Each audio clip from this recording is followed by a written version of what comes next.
Perkenalkan, aku Nina Putri. Aku kali ini ingin menyampaikan materi aku. Nih aku materinya perubahan fonem bahasa Indonesia. Jadi teman-teman, sebelum kita lanjut, aku mau ngasih tahu nih apa sih perubahan fonem itu. Perubahan fonem itu perubahan fonem itu adalah satuan bunyi terkecil dalam bahasa yang membedakan berbagai makna. Ya, jadi itu pengertian dari fonemnya tersendiri ya guys. Selanjutnya kita ke slide berikutnya ya.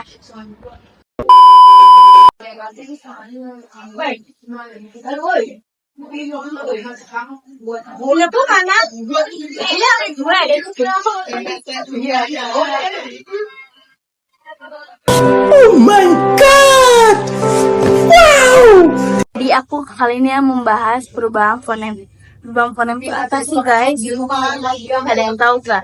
Kalau nggak ada yang tahu, aku kasih tahu. Perubahan fonem itu dalam isi panel di bahasa dan perubahan lingkungannya. Perubahan ini akan disebut sebagai perubahan fonetis bila mana dari perubahan itu tidak sampai mengubah makna. Akan tetapi bila mana perubahannya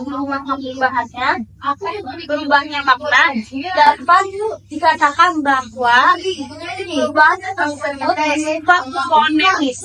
Ya, jadi itu perubahannya ya guys. Jadi kita ada jenis-jenis perubahan itu. Jadi jenis-jenis perubahannya itu ada yang pertama ada asimilasi.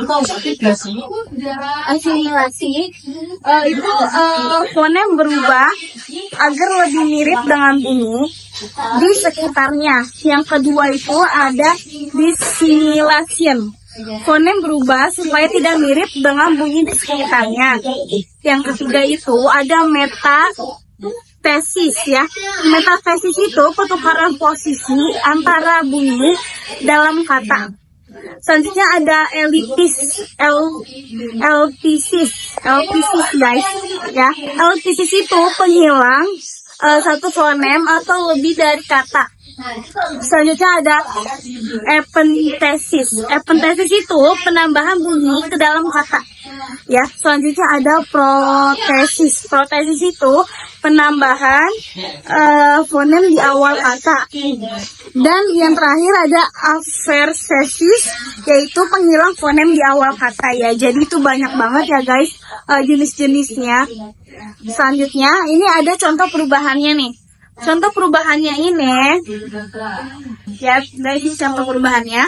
Contoh perubahannya itu yang pertama melalui proses perubahan bunyi ya agar menjadi mirip atau sama dengan bunyi di sekitarnya. Contohnya kata abnormal nih, sering diucapkan abnormal, itu bunyi B berubah menjadi M karena berdekatan dengan M. Dalam bahasa Indonesia ini terjadi sering banget terjadi saat kata serapan menyesuaikan lidah lokal. Selanjutnya ini ada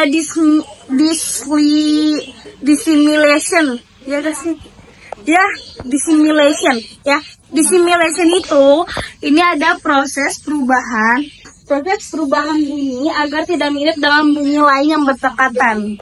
Itu contohnya kata marmer. Kata marmer itu kadang diucapkan mamer ya.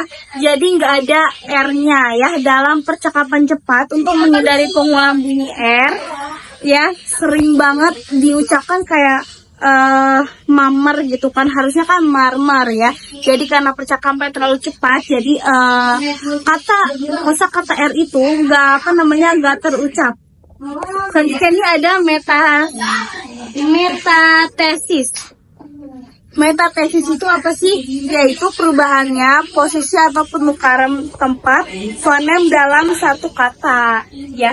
Contohnya itu teguh ya.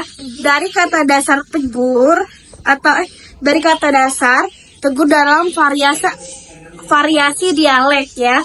Dalam bahasa lisan sehari-hari juga muncul seperti kereta atau kereta. Jadi nggak ada kan, kalau misalnya kata yang benar itu kereta ya. Kalau misalnya pengucapan itu biasanya suka disebut dengan kereta. Jadi E-nya nggak ada, hilang gitu. Selanjutnya ini ada elipsis ya. Elipsis ini penghilang satu atau lebih bunyi dalam kata untuk mempermudah pengucapan. Contohnya itu sebab ya. Sebab itu biasa banget ya. Kalau misalnya di pengucapan bisa dibilang kayak sebab gitu. Sebab harusnya sebab gitu. Jadi penghilangan vokal E dalam pengucapan informal. Selanjutnya ini ada epenthesis ya.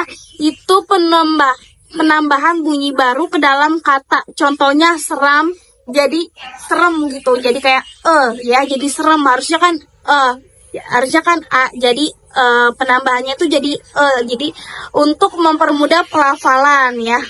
Jadi di sini juga ada penyebabnya. Jadi penyebab perubahan fonem itu salah satunya penyebab utama fonem adalah usaha manusia untuk menyederhanakan cara berbicara. Yang kedua itu ada bunyi yang sulit diucapkan, akan diubah, dihilangkan atau ditambahkan agar lebih mudah dan cepat dihafal. Contohnya tuh kayak tadi sebab jadi sebab gitu. Jadi ada penghilangan vokal E supaya lebih cepat diucapkan ya. Dan ini juga ada pengaruh bahasa asing. Bahasa asing itu biasa kayak bahasa Inggris gitu ya. Ketika suatu bahasa menyerap kosakata dari bahasa asing, terjadi penyesuaian agar sesuai dengan pola bunyi bahasa penerima. Kayak tadi contohnya abnormal, itu kan bahasa Inggris ya guys. Bahasa Inggris tuh jadi lebih kayak sering terdengar jadi abnormal. Itu biasanya orang awam ngomongnya tuh abnormal ya, ketimbang abnormal. Nah, di sini juga ada perkembangan caranya di sejarah bahasa. Jadi sejarah bahasa selalu berubah secara alami seiring waktu. Jadi kayak misalnya perubahan bahasa secara alami seiring waktu berubah secara alami itu kayak apa ya? Kayak culture-nya anak Indonesia aja ya. Jadi ada kata apa, jadi pada FOMO gitulah. Jadi fonem itu bisa berubah karena evolusi bunyi dalam sejarah panjang bahasa tersebut. Misalnya bentuk awal bahasa Melayu kuno berbeda pelafalannya dibanding bahasa Indonesia modern. Juga ada kebiasaan dialek atau ragam lisan. Nih, ragam lisan, dialek daerah atau gaya bicara sehari-hari sering menyebabkan perubahan fonem, terutama dalam percakapan informal. Contohnya tidak jadi tak gitu ya. Jadi tak dalam bahasa sehari-hari kayak tak mau lah begitu kan, tidak mau jadinya kayak tak mau gitu. Jadi banyak banget diucapkan dengan perkataan tak gitu. Itu juga kebiasaan dialek ya guys. Selanjutnya